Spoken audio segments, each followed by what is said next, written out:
Assalamualaikum warahmatullahi wabarakatuh. Perkenalkan, nama saya Tiara Arhami dari kelas A sore dengan NIM 3120101114. Baiklah, di sini saya akan membawakan materi tentang proses evaluasi pembelajaran pada materi teks hasil observasi pada kelas 10 semester ganjil untuk SMA. Apa itu teks hasil laporan observasi? Mari kita simak. Definisi dari teks laporan hasil observasi adalah suatu teks yang berisi tentang pembahasan atau penjabaran sesuatu yang merupakan hasil dari pengamatan atau observasi. Pembahasan definisi dari teks laporan hasil observasi yaitu suatu teks yang berisi tentang pembahasan atau penjabaran sesuatu yang merupakan hasil dari pengamatan atau observasi. Teks ini juga sering disebut dengan teks klarifikasi karena di dalamnya terdapat klarifikasi tentang sesuatu yang berdasarkan kriteria khususnya. Struktur teks laporan hasil observasi. Struktur teks laporan hasil observasi dibagi menjadi dua, yaitu pernyataan umum atau klasifikasi. Pada struktur bagian ini berisi tentang informasi atau pengertian mengenai sesuatu yang telah dibahas atau hasil pengamatan yang telah dilakukan. Yang kedua, paragraf yang terdiri dari anggota aspek yang dilaporkan. Pada struktur bagian ini berisi penjelasan secara rinci mengenai informasi yang akan disampaikan berdasarkan dengan hasil pengamatan. Selanjutnya yaitu ciri-ciri teks laporan hasil observasi. Ciri-ciri dalam teks laporan hasil observasi yaitu kata serta frasa, verba, dan nomina, afiksasi, kalimat, definisi, dan deskriptif. Contoh teks hasil observasi. Buaya. Pernyataan umum.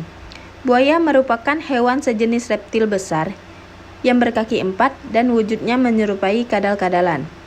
Bedanya, ukuran hewan ini sangatlah besar. Buaya merupakan hewan langka yang sudah termasuk kategori dilindungi. Deskripsi bagian. Jika dilihat dari jauh dan dilihat sekilas, buaya tampak seperti biawak. Tetapi ketika diperhatikan dengan seksama, binatang ini ukurannya jauh lebih besar daripada biawak. Panjang tubuhnya bisa mencapai tinggi rata-rata orang Indonesia, yaitu sekitar 165 cm. Panjang ekornya setara panjang badannya sehingga membuat panjang total hewan ini menjadi sekitar 3 meter lebih. Buaya memiliki badan yang panjang. Kepalanya agak memanjang, mirip dengan reptil pada umumnya. Matanya kecil dan berwarna. Mulutnya agak memanjang. Giginya banyak, menyelimuti rahangnya. Gigi buaya cukup panjang dan sangat tajam.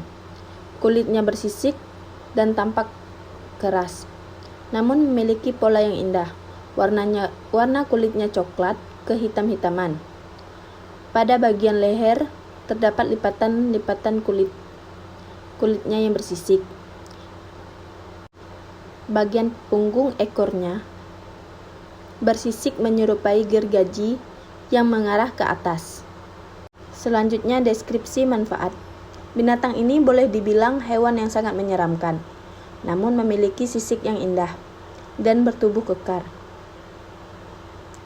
Buaya merupakan satu di antara banyaknya hewan yang dilindungi. Selain hewan yang dilindungi, buaya juga dapat menghasilkan fashion dengan kulitnya yang sangat tebal. Kompetensi inti. Yang pertama, menghayati dan mengamalkan ajaran agama yang dianutnya.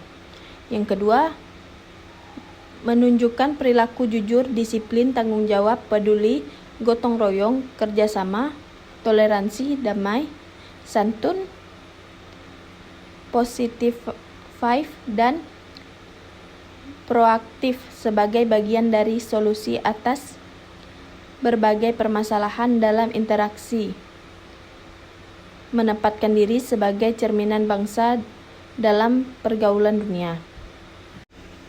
Kompetisi dasarnya yaitu indikator pencapaian kompetisi IPK 3.1 mengidentifikasi teks laporan hasil observasi yang dipresentasikan dengan lisan dan tulisan. 3.1.1 menentukan isi pokok laporan hasil observasi. Baiklah, kita masuk pada kisi-kisi soal. Yang pertama, menentukan deskripsi bagian dari contoh materi yang dibuat. Yang kedua, menentukan ciri-ciri teks laporan hasil observasi. Sekarang kita masuk pada soal. Yang pertama, apa yang Anda ketahui tentang teks laporan hasil observasi? Soal yang kedua, apa ciri-ciri dari laporan hasil observasi? Yang ketiga, ada berapa jenis struktur laporan hasil observasi? Dan keempat, apa yang dimaksud dengan deskripsi bagian? Penilaian keterampilan. 1. Mampu menjelaskan teks laporan hasil observasi. Yang kedua, mampu menyebutkan ciri-ciri teks laporan hasil observasi. Yang ketiga, mampu mengetahui jenis struktur laporan hasil observasi. Yang keempat, mampu menjelaskan deskripsi bagian dari laporan hasil observasi. Yang selanjutnya yaitu penilaian untuk esai. Jumlah soal yang benar dikali 25. Jika benar 4 soal tadi menjawab dengan sempurna, maka hasil yang didapat adalah 25 kali 4 sama dengan 100. Maka hasil yang didapatkan menyesuaikan hasil dari jawaban siswa itu sendiri. Baiklah, sekian penjelasan dari saya. Akhir kata saya ucapkan terima kasih. Wabillahi taufiq wal hidayah. Wassalamualaikum warahmatullahi wabarakatuh.